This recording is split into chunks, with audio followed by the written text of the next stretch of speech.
नमस्कार प्यारे मित्रों। आज का विशेष टॉपिक है वुमेन्स पर।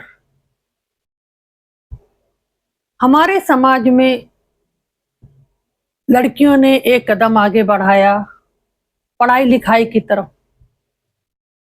पढ़ लिख कर लड़कियां बोल्ड तो हो गई, लेकिन वो सक्षमता जो आनी चाहिए थी वो अभी भी नहीं आई। उसके मुख्य कारण क्या है? पढ़ाई लिखाई से एक बात तो बिल्कुल स्पष्ट हो गई कि हम धन से इंडिपेंडेंट हो गए। अब हमें धन किसी से नहीं मांगना पड़ता, हम अपनी जरूरतें स्वयं पूरी कर लेते हैं। लेकिन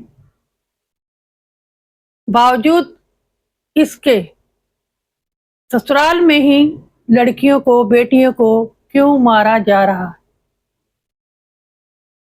सोचिए, मनन कीजिए।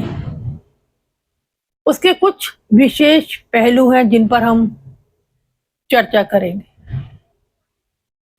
सबसे पहली बात, मैं सभी माता पिता से कहना चाहूंगी जो अपनी बेटियों की शादी करके गंगा नहाते हैं और ये गीत गाते हैं, बाबुल की दुआएं लेती जा, जा तुझको सुखी संसार मिले।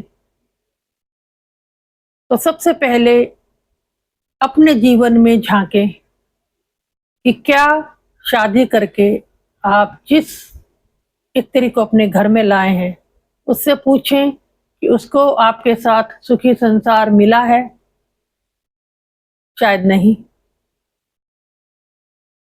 क्या शादी करके आपका जीवन धन्य हुआ, आनंद की प्राप्ति हुई, परम मोक्ष हुआ? आंसर आएगा नहीं। क्या जीवन साथी मिलने भर से जीवन आनंदित और मूल्यवान हो जाएगा? आंसर आएगा नहीं। तो जब माता पिता अपनी ही शादी, अपने ही जीवन को देखकर नहीं सीखते और ना ही अपनी बेटियों को सिखाते, तो वो बेटियां कहीं ना कहीं कमजोर रह जाती हैं। सबसे पहला जो अहम सूत्रधार है वो है बेटी के माता पिता। अपनी बेटियों को खुलकर बताएं कि शादी में क्या है और क्या नहीं है। शादी परम सौभाग्य का अवसर नहीं है।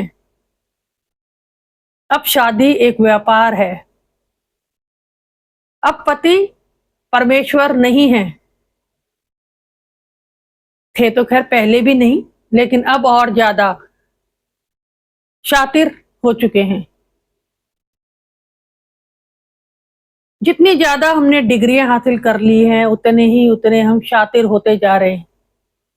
हो सकता है मेरी बातें बुरी लगे, पर मैंने बहुत करीब से सबको देखा है, जाना है, उसके बाद मैं ये शेयरिंग आप सबके समक्ष रख रही हूँ। किसी को मेरी बात से हर्ट हो तो क्षमा चाहती हूँ। अदर्स सीखें और आगे बढ़ें। बेटियों को शादियों का सपना और संस्कार देना माता पिता का अहम रोल है। इसमें अपनी बेटियों को पढ़ाई के साथ साथ जूडो कराटे सिखाइए, उनकी सुरक्षा के उपाय बताइए कि अगर कोई आप पर वार करता है तो आपको क्या उसको रिप्लाई देना है।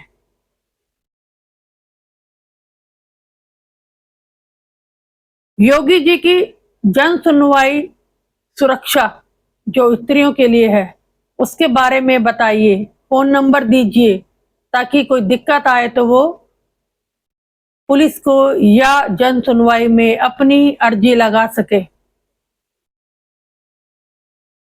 समाज से नहीं डरना, वापस आने से नहीं शर्माना। बेटियों के लिए घर के दरवाजे खुले रखें। ये जो डोली में बिठाकर गंगा स्नान की जो प्रवृत्ति माता पिता ने पकड़ ली है ना, यहां चूक कर गए। अपनी बेटियों पर नजर रखें। कैसे? जरूरी नहीं है कि आप हर समय फोन करें। जब आपकी बेटी आपको अपना दुख बताती है और कहती है कि पापा मम्मी मुझे यहां से ले जाओ, तब उन्हें लेकर आइए। उन्हें समझाइए मत, एडजस्ट करना मत सिखाइए, क्योंकि पानी जब सर से ऊपर होता है बेटी तब तड़प जाती है और अपनों से ही सहयोग मांगती है और मिलता नहीं है। अपने ही माता पिता, अपने ही भाइयों से बेटी को सहयोग नहीं मिलता, तब बेटी निराश हो जाती है और मजबूर हो जाती है ससुराल में रह के दुख सहने के लिए। लेकिन पढ़ी लिखी लड़कियों को मैं कहना चाहती हूँ कि जब उन्हें ये अंदेशा हो जाता है कि उनके ऊपर दहेज का या किसी भी तरह का प्रेशर डाला जा रहा है, तो उन्हें बिना माता पिता के सहयोग के, किसी के सहयोग के वहां से निकल जाना चाहिए। अपनी मृत्यु से तो कम से कम बच ही जाना चाहिए। वो जगह आपको छोड़ देनी चाहिए।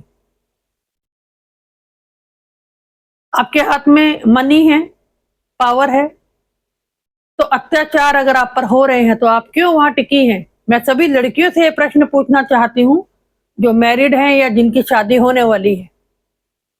चलिए, माता पिता ने कह दिया कि हमारी इंसल्ट होती है, हम आपको यहाँ दोबारा वापस नहीं लाएंगे। सबसे पहले गलती तो ये माता पिता की ही है। मुझे समझ में ये नहीं आता कि जो माता पिता बेटे को पालते हैं, बेटी को पालते हैं, अगर बेटा वापिस आता है तो उसका स्वागत करते हैं, और अगर बेटी ससुराल से वापिस आती है तो शर्मिंदगी महसूस करते हैं। तो शिट, जिस बेटी को आपने पाल पोस कर 25 साल तक, 20 साल तक बड़ा किया, उसी बेटी को आप अकेला कर देते हैं और सुखी होने की दुआएं देते हैं। अगर वो दुखी है तो कौन सा कलंक आपके माथे मड़ जाएगा अगर वो वापस आ जाएगी। आज जितनी बेटियां पढ़ लिख कर या गांव देहात में जहां पर उनका कोई भी सहयोग नहीं कर रहा है, वो सुसाइड कर रही हैं, प्रताड़ित हो रही हैं। जब उनकी डेड बॉडी आती है तब माता पिता चिल्ला चिल्ला कर रोते हैं घर वाले। पहले समझ में नहीं आता। एक स्त्री संवेदनशील होती है, उसे सहारा चाहिए होता है अपनों का, और जब अपने सहारा नहीं देते तब वो हार जाती है, निराश हो जाती है और उसकी मृत्यु होना स्वाभाविक है। तो बहुत गहरे में अगर हम इस सच्चाई को कबूल करें तो लड़की की मृत्यु के पीछे ससुराल वालों का नहीं, मायके वालों का हाथ है। जी, हो सकता है ये बात बुरी लगे, लेकिन सच यही है। अगर मायके वाले अपनी बेटी के साथ खड़े हैं तो किसी में ये हिम्मत नहीं है कि आपकी बेटी पर आंच भी आ जाए। थप्पड़ मारना, मौत के घाट उतारना तो बहुत दूर की बात है। जिस बेटी के साथ उसके माता पिता खड़े हों, किसी में हिम्मत नहीं है। मैं कह रही हूं आपको, माता पिता वो ढाल हैं बेटी की कि अच्छे अच्छे उनसे डर जाते हैं। लेकिन अफसोस, इंडियंस कल्चर बेहुदा कल्चर है, जहां पर डोली के साथ बेटी को ऐसे भेजते हैं जैसे किसी स्वर्ग में भेज रहे हैं आप। याद रखिए मेरी बात, बेटी को आप पराए घर भेज रहे हैं जहां पर उसका कोई नहीं है, कोई नहीं है उसका, वो अकेली है वहां पर। और अपने घर में लाकर एक लड़की को परेशान करना, टॉर्चर करना, उससे काम कराना, उसको बातें सुनाना, ये तो क्या बोलूं मैं, एक तुच्छ, एक घटिया इंसान की पहचान है। हिम्मत है तो लड़की के माता पिता के सामने, लड़की के घर में आप उसे टॉर्चर करके दिखाएं तो मैं मान जाऊंगी। ससुराल वालों को बोल भी नहीं सकते वो। तो बहुत अच्छी ये परंपरा हमारे इंडियन कल्चर की है कि बेटी डोली में जाएगी और लड़के वाले चौड़े होकर उस बेटी का जमकर अपमान करेंगे। कभी धन के पीछे, कभी इसके माता पिता को गालियां देंगे, कभी उसे गालियां देंगे, कभी कुछ सुनाएंगे, कभी कुछ सुनाएंगे। अरे सीधी कंप्लेन कीजिए ऐसे लड़के वालों की, अगर वो आपके सामने फालतू बोलते हैं तो जो होगा देखा जाएगा। तो इतनी हिम्मत अपनी लड़कियों में सिखाइए कि बोलने का अधिकार उनको होता है जो खुद संपूर्ण होते हैं, जिनको बोलने का लहजा ही नहीं है ससुराल में लड़कियों के साथ, बहुओं के साथ। उनको क्या आप लड्डू खिलाएंगे? तो उठिए सभी माँ बाप, या तो अपनी बेटियों की शादी ही मत कीजिए, ठीक है? और अगर कर रहे हैं तो उन्हें पढ़ाई के साथ साथ जूडो कराटे सिखाइए। सभी फोन नंबर्स उनको दीजिए ताकि वो इमरजेंसी में कॉल कर सकें। मेडिटेशन सिखाइए और ये भी सिखाइए कि जो अच्छा है उसके साथ अच्छा बन के रहिए, और अगर कोई आपके साथ दुर्व्यवहार करता है तो तुरंत एक्शन लीजिए। हमारे मान्यवर योगी जी इतनी सुविधाएं महिलाओं को दे रहे हैं, क्या हम उसका उपयोग कर रहे हैं? नथिंग। एक कंप्लेन कीजिए आप हस्बैंड की और ससुराल वालों की, उनका क्या हाल होता है ये मैं जानती हूं। लेकिन नहीं, समाज क्या कहेगा, लोग क्या कहेंगे? हमने इतने करोड़ रुपए शादी में लगा दिए, काहे लगाए? अपनी बेटी को एक मकान लेके दे दिया होता है, प्रॉपर्टीज के नाम कर दी होती। किसने कहा था आपको लड़के वालों को इतना देने के लिए? सामाजिक प्रतिष्ठा बनाने के लिए हम इतना इतना दहेज देते हैं ताकि संसार में हमारी वाहवाही हो। लोग क्या कहेंगे, हमने क्या दिया और क्या नहीं दिया? कुछ मत दीजिए, कहिए हम दहेज देते ही नहीं है, ना हम देते हैं ना हम लेते हैं। हम ना देंगे और ना हम लेंगे। करनी है शादी करो, नहीं करनी मत करो, मेरा तो ये उसूल है। और जो अच्छा है उसके साथ अच्छे बन के रहो, और जो टेढ़ा है उसके साथ टेढ़े बनकर रहो। ये गुर अपनी बेटी को सिखाइए। और सभी माता पिता से फिर हाथ जोड़कर निवेदन करते, बेटियों के साथ बने रहें, बेटियों को समझाना बंद करें। जब बेटियां मृत्यु को उपलब्ध होती हैं तब रोने से अच्छा है उनके जीवित रहते रहते उन्हें सहयोग दें। आशा करती हूं मेरी इन बातों को आप फॉलो करेंगे, सीखेंगे और समझेंगे, और इसे अन्यथा नहीं लेंगे। मैं बेटियों की पूरी रिस्पॉन्सिबिलिटी माता पिता की ही मानती हूं। पहला फर्ज माता पिता का ही है कि वो कहां अपनी बेटी को दे रहे हैं, और देने के बाद जब वो चैन की नींद सो जाते हैं कि बेटी अपने घर गई, उसका घर तो वही है ना। अरे ना,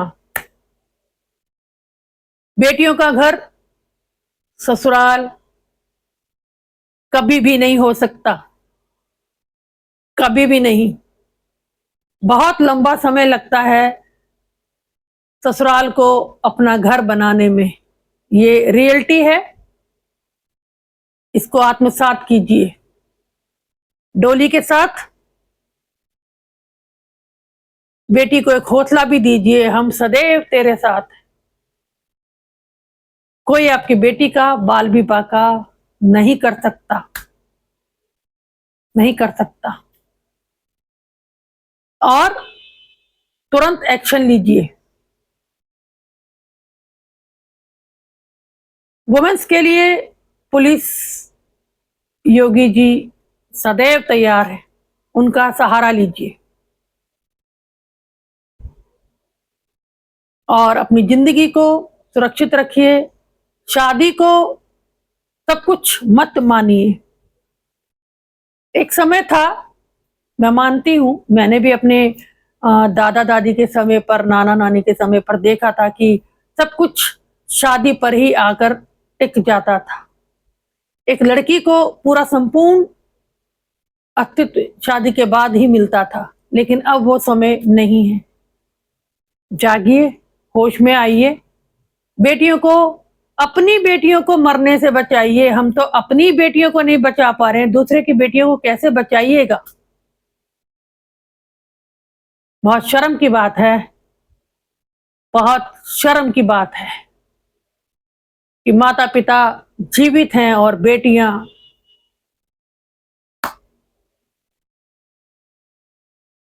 शर्म कीजिए।